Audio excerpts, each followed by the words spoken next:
धान खरीद की हो निष्पक्ष जांच, राइस मिलर, सफेद पोश एवं आरएफसी अधिकारी होंगे बेनकाब। बाजपुर क्षेत्र के ग्राम रमपुरा साकर निवासी सतवंत सिंह वैंस ने जिलाधिकारी को संबोधित ज्ञापन एसडीएम डॉक्टर अमृता शर्मा को सौंपकर धान खरीद की निष्पक्ष जांच कराए जाने की मांग की है। उन्होंने आरोप लगाया है कि सरकारी धान खरीद में बड़े पैमाने पर धांधली हुई है। जितने भी किसान यूनियन के पदाधिकारी हैं, उन्होंने अपने पद का दुरुपयोग कर गन्ने की खतौनी, गन्ना रकबा के कागज को धान का रकबा दिखाकर बाहर से धान खरीदकर पोर्टल पर चढ़वाया है, जिसके कारण आम किसान को इसका कोई लाभ नहीं हुआ और उसे औने पौने दाम में अपनी धान की फसल को बेचना पड़ा। निष्पक्ष जांच होने पर राइस मिलर से सफेद पोश नेता एवं आरएफसी अधिकारी बेनकाब होंगे।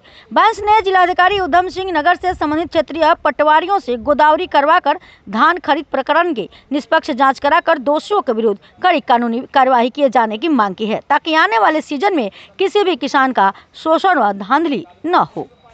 कारण सर ये है कि मैं पहले तो सबसे पहले मैं आपको बताऊं, मैं खुद एक पीड़ित हूँ। पीड़ित ही ज्ञापन देता है, क्योंकि मैंने जो गत वर्ष में जो सीजन में धान तुलवाया था, सबसे पहले मेरा धान पोर्टल पे चढ़ने के लिए मैंने जो पेपर दिए थे उसमें मेरा जो रकबा था, मैं ये कहता हूँ जो मैंने ज्ञापन दिया है वो जांच सबसे पहले मेरे द्वारा ही, मेरे घर से ही स्टार्टिंग की जाए, ताकि पब्लिक को ये मालूम हो कि ये बंदा भी कोई धांधली तो नहीं कर रहा।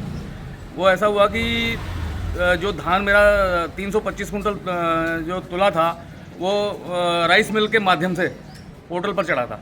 जो ये इनकी प्रक्रिया होती है पर्ची वगैरह की, वो मुझे मालूम नहीं कैसे हुई थी वो जी। और कमल राइस मिल पे वो धान तुला था, जिसमें दो नाम की पेमेंट मेरी जो है वो टाइम से आ गई थी, माताजी की और मेरी वाइफ के नाम की। जो मेरे नाम की पर्ची थी उसकी अभी तक कोई पर्ची नहीं चढ़ी। जब मैंने उनसे मालूम करा तो उनके द्वारा जो गणमान्य अधिकारी हैं, मैं उनका नाम तो नहीं लूँगा, उन्होंने कहा कि ये पोर्टल भर चुका है। मैंने कि भाई इतनी जल्दी पोर्टल कैसे भर गया? यहाँ के जो सीमांत किसान हैं उनका धान नहीं तुला, हमारे जैसे लोगों का धान नहीं तुला। कह रहे कि साहब हम इसके बारे में बता नहीं सकते, कुछ दबाव में भरा गया, कुछ अन्य कारणों से भर गया, लेकिन पोर्टल भर गया, अब आपकी कोई कुछ नहीं सुनवाई नहीं हो सकती। तो मैं पीड़ित था, इसलिए मैंने कि ठीक है, फिर अगर आप नहीं कर सकते तो मैं अपने माध्यम से जो है फिर अपने स्तर पर करूँगा। तो इसमें जो है बहुत बड़ी धांधली पाई है। अगर ये निष्पक्ष जाँच हो जाती है तो इसमें बहुत ही ज़्यादा, ये तो यहाँ का मैटर है बाजपुर का, ये पूरे तराई में ही ये धांधली है। और मैं अपने, इसलिए मैं यहाँ से संबंधित हूँ, कृषक हूँ, तो मैं अपने ही क्षेत्र का मैटर उठाऊँगा। बाकी जो संबंधित किसान हैं जो पीड़ित हैं वो अपने अपने क्षेत्र से उठा सकते हैं। तो ये शुरुआत मैंने कर दी है। इसमें बहुत जो हमारे, और दूसरी बात ये, इसमें जो मैंने जो बात करी है पदाधिकारियों की, वो तथाकथित पदाधिकारी हैं, हमारी कोई यूनियन नहीं है, कोई रजिस्टर्ड नहीं है। यूनियन देखिए, जो यूनियनें होती हैं जैसे कि बार एसोसिएशन की है और भी यूनियनें होती हैं, उनका एक मतलब पर्टिकुलर रूल होता है कि 5 साल बाद उसके चुनाव होते हैं। लेकिन हमारी ये यूनियनें जो हैं ये कुछ लोगों द्वारा स्थापित की हुई खुद की हैं। ये इनमें खुद के ही मनमर्जी से पदाधिकारी बने हुए हैं। कोई, अब देखिए प्रदेश अध्यक्ष का मैं आपको एक उदाहरण दूंगा। प्रदेश अध्यक्ष का चुनाव जो होता है पूरे प्रदेश उत्तराखंड का है, ना कि एक किसी व्यक्ति विशेष का। अब वो 40 साल से अपने पद पर बैठे हुए हैं, कोई सुनवाई नहीं है, कोई नए अधिकारी नहीं आ रहे हैं। तो इसलिए ये भी एक बहुत बड़ी धांधली है। किसान यूनियन, देखिए सच्चे आदमी की मदद किसान यूनियन नहीं कर सकती। सच्चा आदमी जो होता है वो सबको चुभता है। हमारे पंजाबी में कहावत है, सच और कच हमेशा चुभता है।